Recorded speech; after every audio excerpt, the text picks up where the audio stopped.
Good evening, America. The death of Walter Cronkite has kind of left me very sad, kind of bewildered, and we've lost a good one. Great broadcaster, probably the best, and one we'll probably never see again.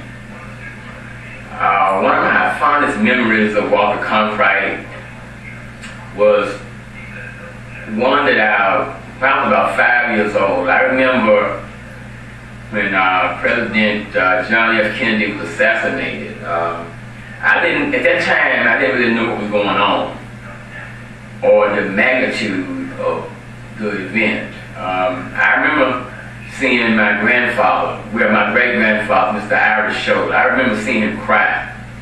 And it's something that I just couldn't understand, because he was a 6'5" man that was a former professional baseball player, and he wore a size 15 shoe, and to me, he was the most powerful man in the world. And to see him cry was just something that I just could not comprehend at that time. But he was upset because President Kennedy had been assassinated, and he was watching Walter Cronkite announce it.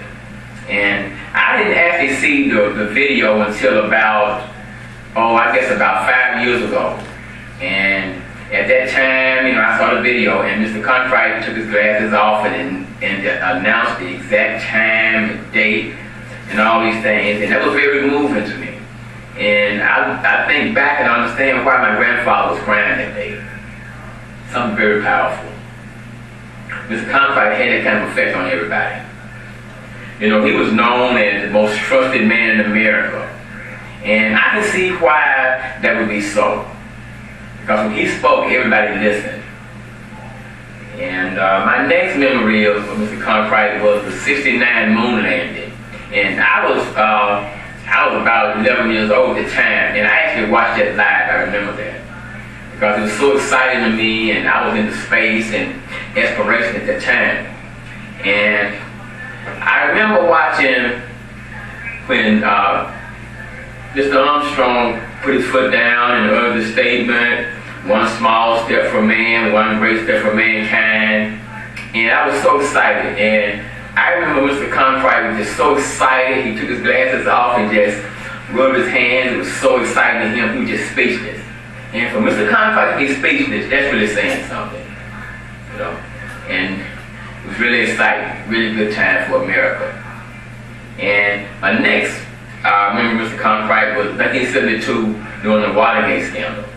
At that time, I didn't really understand what was going on, but until I listened to Walter Cronkite, I really understood what was happening, and I got a great understanding of it, and I see why it was wrong, and I see what happened, and I understand what happened, and it was just something that really should have never have happened, but it did, and he explained it to me, and I understood it. Another great moment. Now, watching Walter Cronkite in the evening with my grandfather was a great thing, and it was a happening that we all did in the evenings. And that kind of stayed with me, into my adult life.